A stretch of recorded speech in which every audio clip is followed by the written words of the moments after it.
Good morning to everybody. Dear students, we were talking about water soluble erosion. जल द्वारा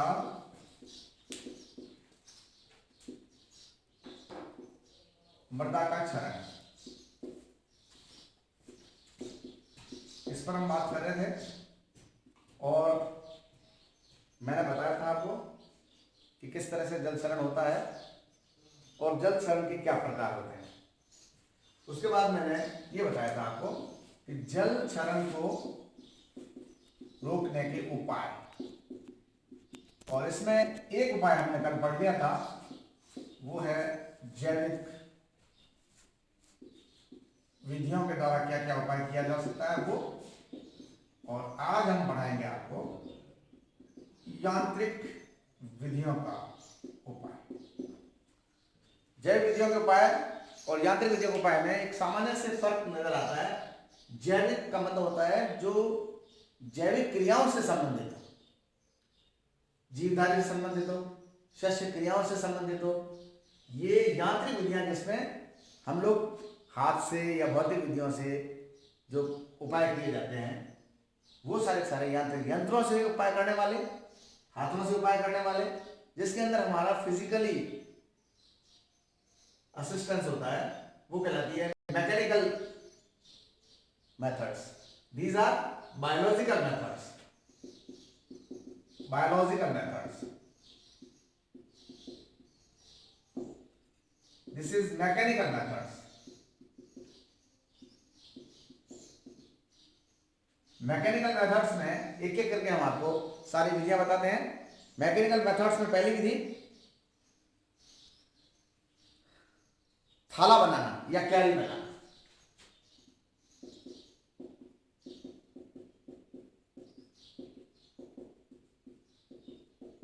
पानी को रोकने के लिए, पानी के बहाव को कम करने के लिए हम लोग एक प्रकार की क्यारी बनाते हैं जिससे पानी का बहाव की गति है उसको कम किया जा सके, ताकि उसके साथ जो बहने वाली मृदा है उसको बहुत दूर स्थान पर नहीं जाना पड़े, कहीं बीच में ही उसको हम रोक दें। ये कहलाता है थाला बनाना या क्यारी बनाना। इस तरह से हम अपने हाथों से या पावड़े से, कुदाल, जो भी है हमारे पास यंत्र है, उन यंत्रों के द्वारा इस प्रकार का हम एक आवरण सा बना देते हैं। हम एक प्रकार का थाला जिसको बोलते हैं, रेत से जो परकोटा बना देते हैं, तो पानी है वो ज्यादा आगे बढ़े नहीं। तो पानी आगे यदि ज्यादा बढ़ेगा नहीं तो उसके अंदर बहने वाली जो मृदा है वो भी बहुत दूरी तक नहीं जाएगी। दूसरा जो उपाय है वो है अधोभूमि। भूमि के नीचे किसी प्रकार का अधोभूमि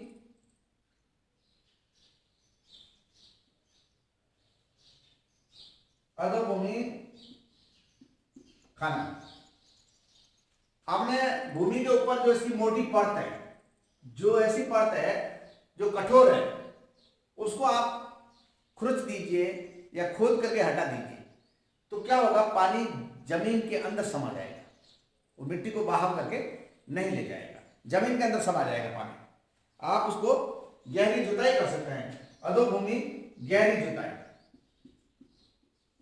इसको ऐसा भी कह सकते हैं, आप जो भूमि है उसके ऊपर मैंने अभी बताया कि कठोर परत है, उसको आप खोद दीजिए, उसको हटा दीजिए और फिर उसकी गहरी जुताई कर दीजिए, तो पानी को नीचे जाने के लिए रास्ता मिल जाएगा। तो पानी जो बारिश का पानी है जो मिट्टी को बहा करके दूसरी जगह ले जाता है वो ले जा नहीं पाएगा और वो जमीन के अंदर ही समा जाएगा। इस तरह से हमारी जो मृदा की उपजाऊ परत है वो रुक जाएगी, एक स्थान से दूसरे स्थान पर बह के नहीं जाएगी।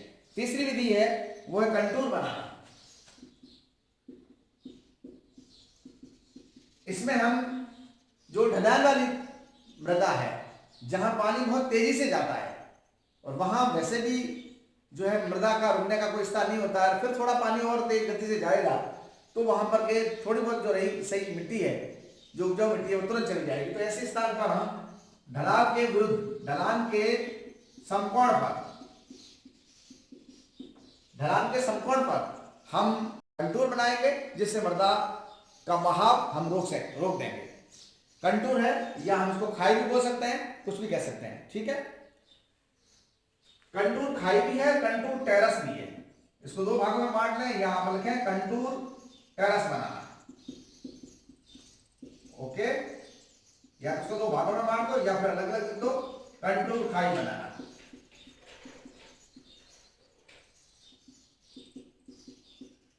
टेरस एक समतल सा होगा और खाई होगी गहरी होगी। ये गहराई जो होगा इसमें पानी जो है आगे नहीं बहेगा, और आप जो भी कंटूर के विरुद्ध ढलान के समकोण या ढलान के विरुद्ध जो हम कंटूर बनाते हैं उस कंटूर को टेरेस के रूप में बना दें या खाई के रूप में बना दें, दोनों ही रूप में बन सकता है। दोनों ही रूप में जो है पानी का बहाव कम होगा। पानी का बहाव कम होगा तो पानी के बहाव के साथ जो मृदा की उपजाऊ परत है वो बह के जाती है, उसका बहना रुक जाएगा।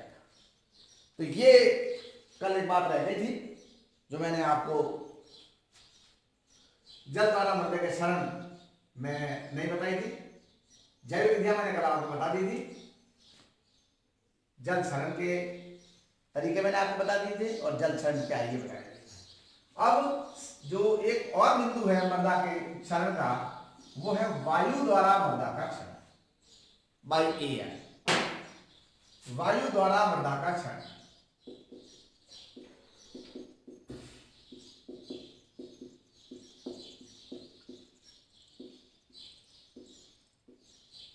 Soil erosion by air. आपको जब मृदा का अपरदन या मृदा का क्षरण मैंने बताया था तब मैंने इसको दो विधियां बताई थी। एक विधि बताई थी मैंने आपको जल द्वारा क्षरण, जो हमने पूरी कर ली। जल द्वारा क्षरण क्या है, जल द्वारा क्षरण के क्या प्रकार है, उसको रोकने के क्या उपाय है, और जल के क्षरण को प्रभावित करने वाले इसमें 4-5 चीजें आती है। क्या आता है कि जब भी हम कोई चीज पढ़ते हैं तो उसको, जैसे जल द्वारा मृदा का क्षरण, वापस को मैं रिकैप करता हूं। देखिए क्या है जल द्वारा मृदा का क्षरण, ये कहीं इधर भी करेंगे हम। जल द्वारा मृदा के क्षरण में पहले आप इसकी भूमिका बता दीजिए क्या है, ठीक है। उसके बाद में जल क्षरण के, मृदा जल क्षरण के प्रकार, जल द्वारा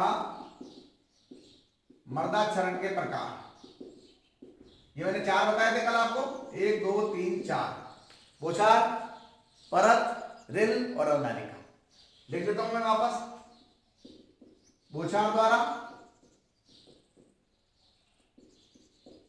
परत अपरदन, रिल अपरदन और अवनालिका।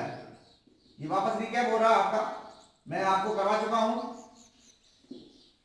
इसमें भूमिका मैंने परिभाषा, जल द्वारा मृदा का क्षरण क्या है, कैसे होता है, फिर उसके क्या क्या प्रकार हैं, फिर जल द्वारा मृदा के क्षरण को प्रभावित करने वाले कारक,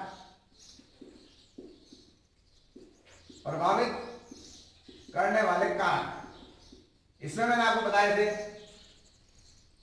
क्या क्या बताया था मैंने, जलवायु,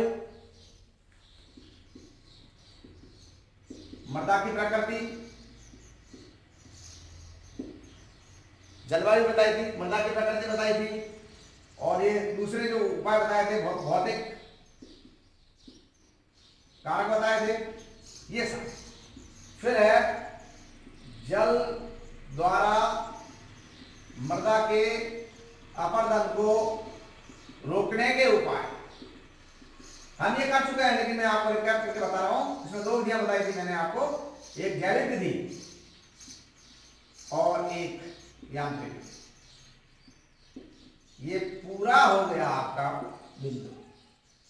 ये आपको मैंने वापस एक छोटे से नोट्स के हिसाब से, ये आपने अपना एक फुटनोट बनाइए, उसके ऊपर एक छोटा सा लिख के रखिए कि इसके अंदर क्या क्या बिंदु आते हैं। जल द्वारा मृदा का क्षरण होता है, उसमें क्या क्या बिंदु आते हैं, ये बिंदु आते हैं। इस प्रकार से ये वर्णन।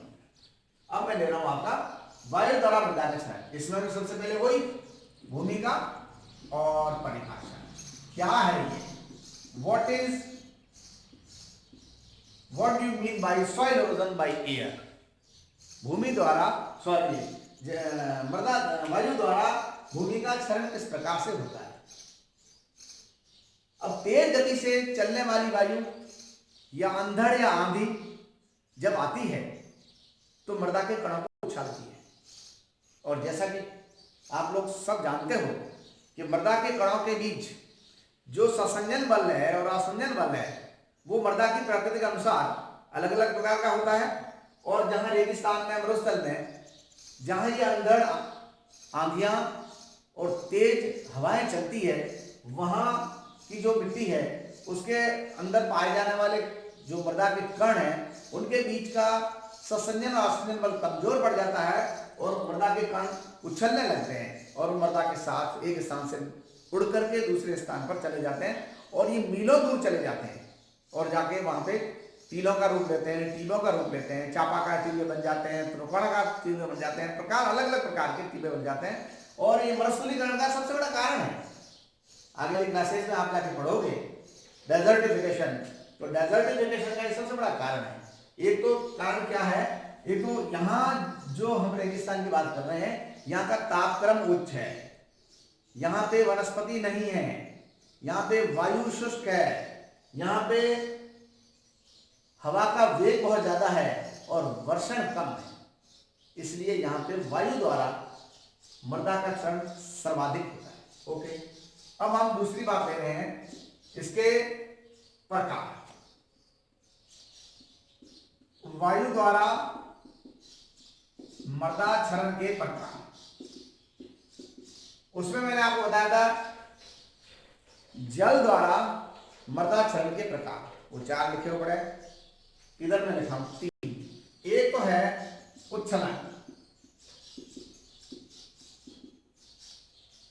दूसरा है निलंबन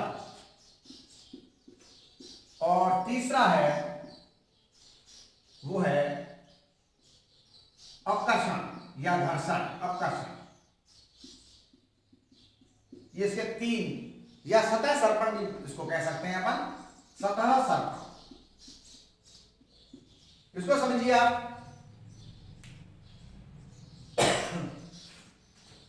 सॉरी,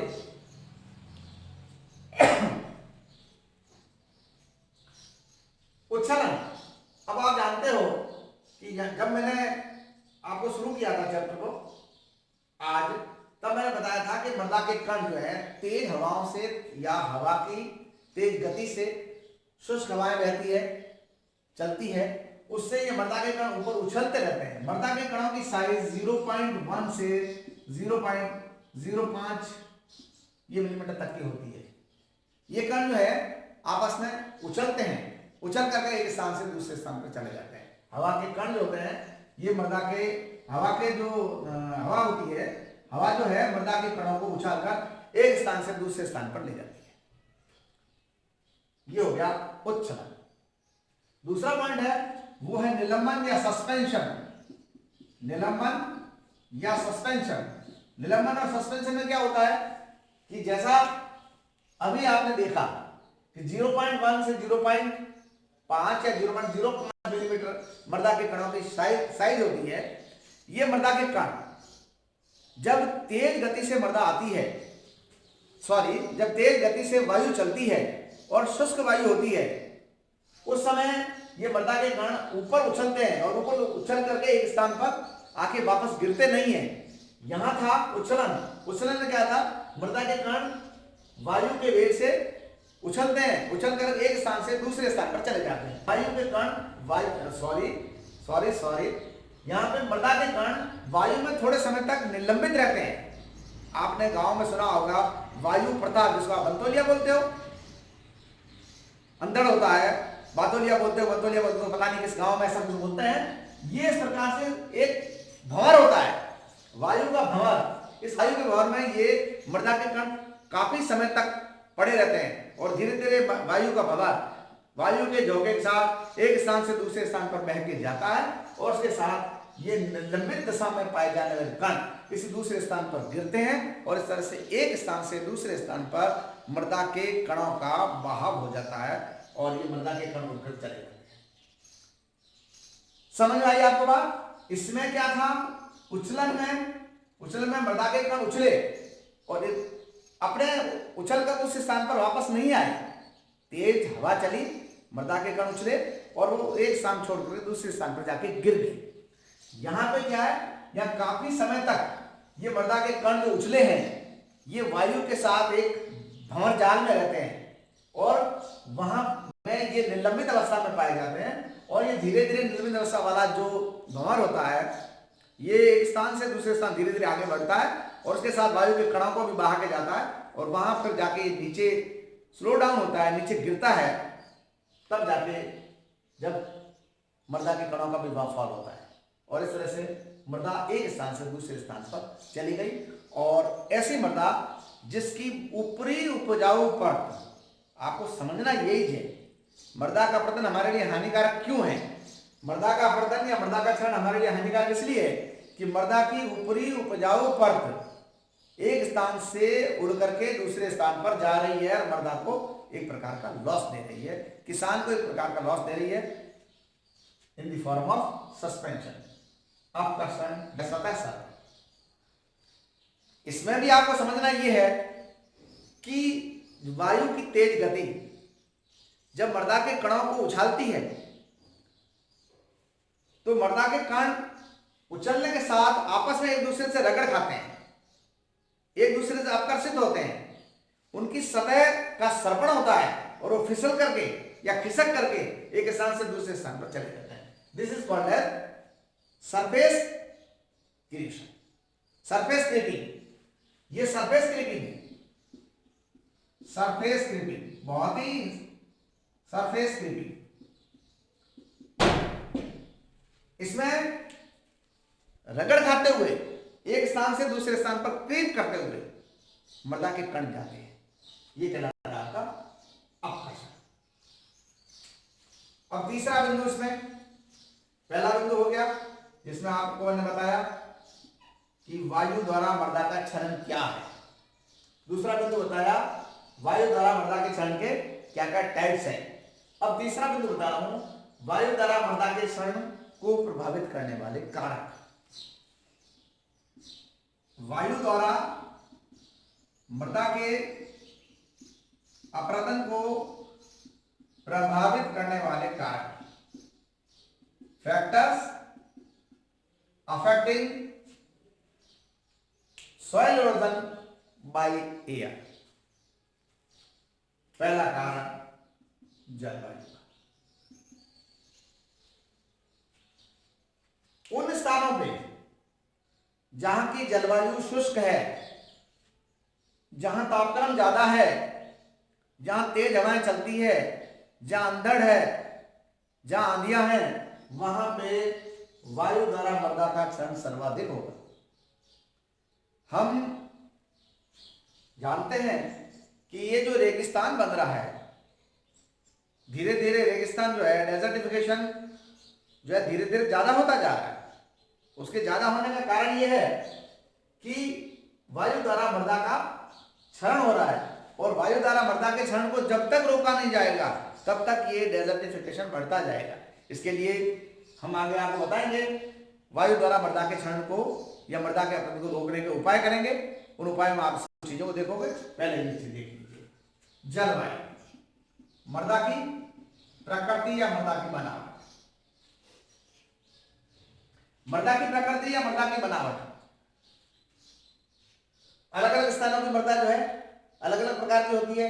विशेष रूप से जो रेगिस्तान की मृदा है, जो बलुई मिट्टी है, उस बलुई मिट्टी में मृदा के कण जो हैं उनके बीच में रंध्रावकाश भी है और उनमें आपस में आकर्षण या उनमें ससंजन आसंजन वैसे भी लूज है और उनमें आपस में जुड़ाव भी बहुत कम है।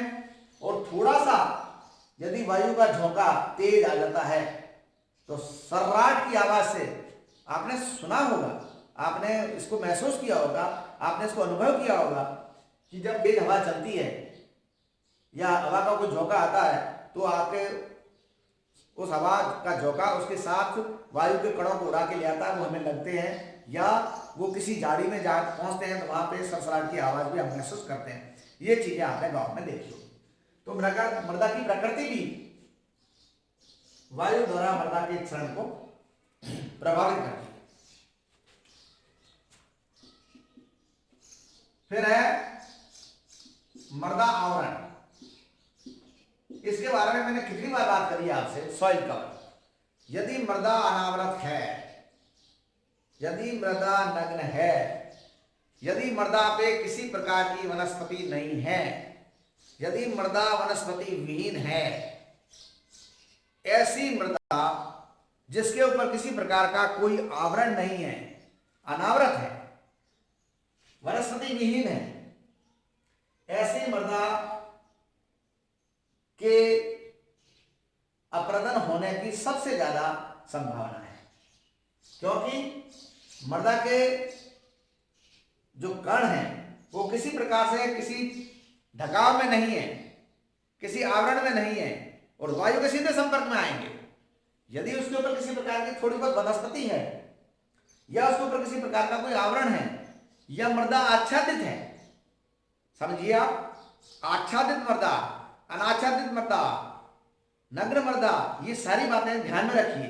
यदि किसी प्रकार से थोड़ी भी मृदा आच्छादित है तो वायु के क्षरण को कम करेगी, और मृदा अनाच्छादित है, आवरण रहित है, किसी प्रकार की कोई वनस्पति नहीं है, बिल्कुल नग्न है, और वातावरण भी शुष्क है, और हवा भी तेज है, और गर्मी भी ज्यादा है, तब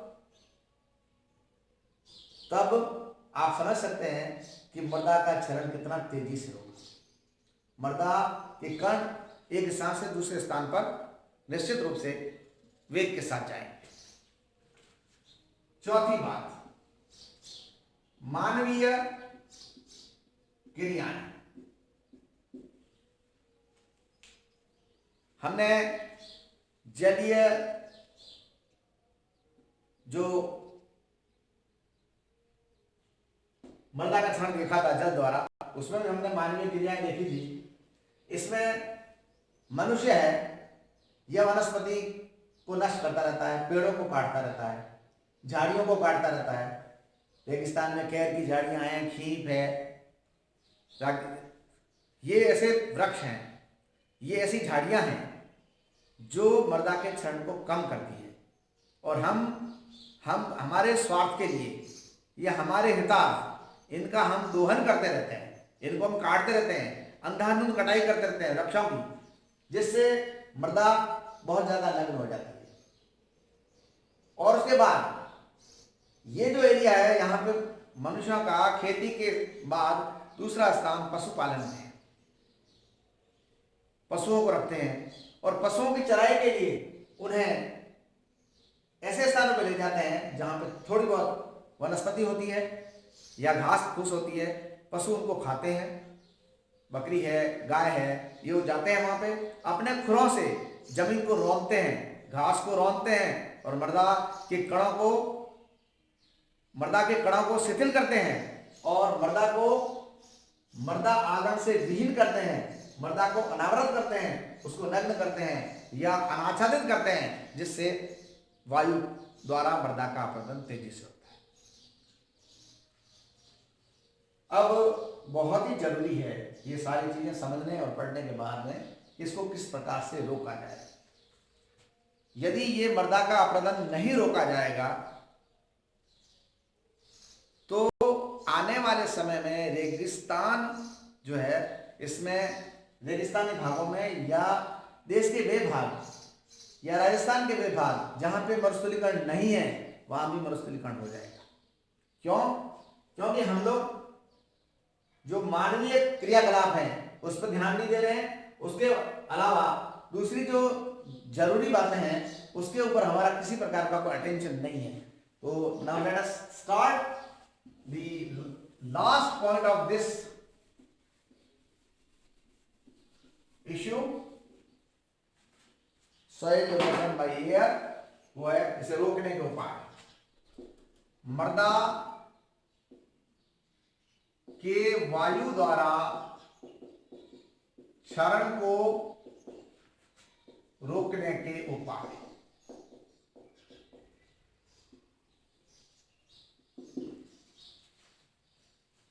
आप सब सोचिए क्या हो सकते हैं, मैं तो आपको बताऊंगा, लेकिन आप इसको कल्पना इमेजिन कीजिए कि क्या हो सकता है। किसान की जो कृषि क्रियाएं हैं, इसके द्वारा भी हम मृदा के क्षरण को रोक सकते हैं। कृषि क्रियाएं, किसान द्वारा की जाने वाली शस्य क्रियाएं, किसान द्वारा की जाने वाली कृषि क्रियाएं, इसके द्वारा भी हम कर सकते हैं। जैसे मैंने आपको बताया गहरी जुताई। अब गहरी जुताई आप करेंगे तो मृदा के ऊपरी जो परत है, जो मोटी परत है, जो कठोर परत है, उसको खुरेचेंगे, उसको हटाएंगे तो मृदा के अंदर पानी नीचे जाएगा और गहरी जुताई करने के बाद में मृदा की जो उपजाऊ परत है वो भी बनी रहेगी। शस्य क्रियाएं जो ऐसी होती है, शस्य क्रियाओं के अंदर दूसरी क्रिया है फसल चक्र। फसल चक्र अपनाकर भी हम फलीदार और अफलीदार, दलहनी या अदलहनी, लेग्यूम, नॉन लेग्यूम, इन फसलों को उगाकर भी हम मृदा के अंदर पोषक तत्वों की मात्रा को बनाए रखते हैं। पोषक तत्व मृदा के अपरदन से पोषक तत्व एक स्थान से दूसरे स्थान पर जाते हैं, तो इसलिए पोषक तत्व को बनाए रखने की जरूरी है कि हम फसल चक्र को काम में लें।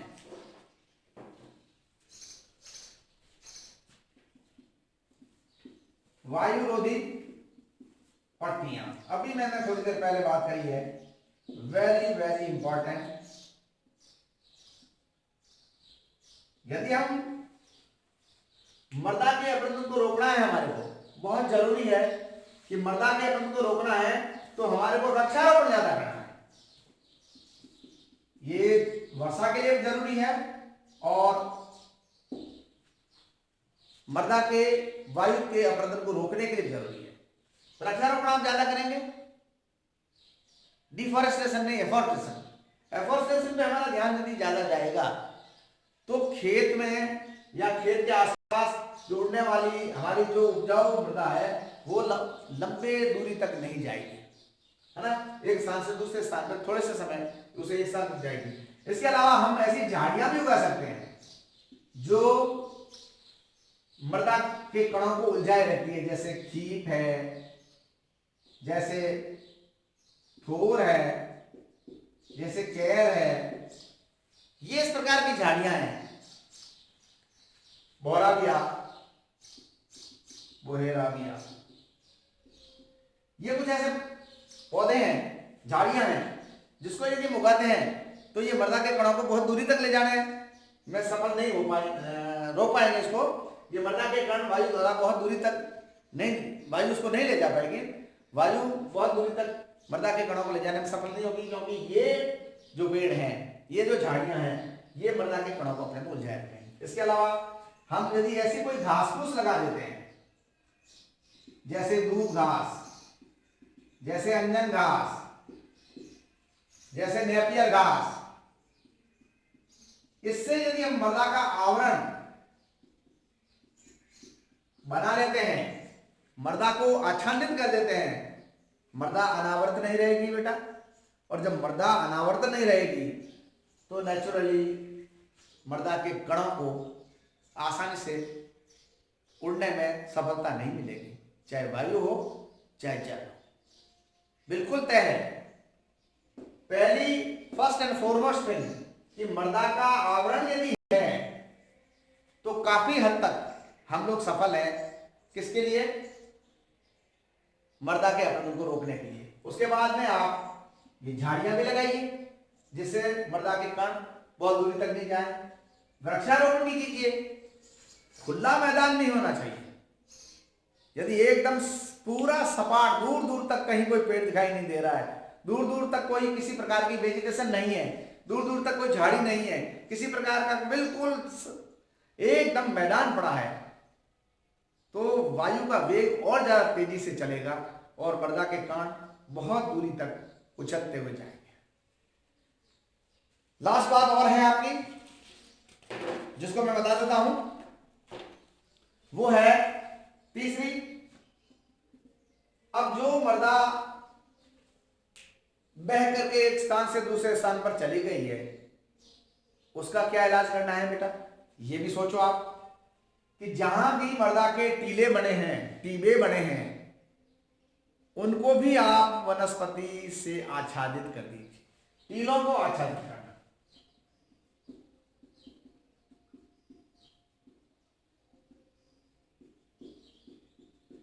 यहां पर भी यदि हम वनस्पति उगा देंगे किसी प्रकार की, तो यहां से जो है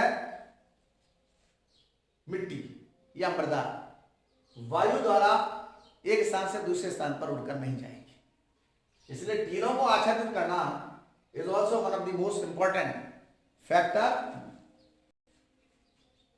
विच control soil erosion by air. तो this is all about soil erosion. Soil erosion दो प्रकार का है, एक है जल द्वारा और एक है वायु द्वारा। जल द्वारा मैंने आपको कल बताया, उसकी एक जैव विधि थी वो मैंने आज बताया, सॉरी यांत्रिक विधि थी वो मैंने आज, यांत्रिक विधियों द्वारा रोकने के उपाय थे वो मैंने आज बताया आपको। और पूरा का पूरा आज मैंने वायु द्वारा मृदा के क्षरण को आज बताया है, जिसमें आपको मैंने इसकी भूमिका बता दी, कैसे होती है, किस प्रकार से होती है, और क्या कौन कौन से फैक्टर हैं जो इसको एक्सेलरेट करते हैं, इसको एनहेंस करते हैं, बढ़ाते हैं, और क्या उपाय है जिसके द्वारा हम इसको रोकते हैं।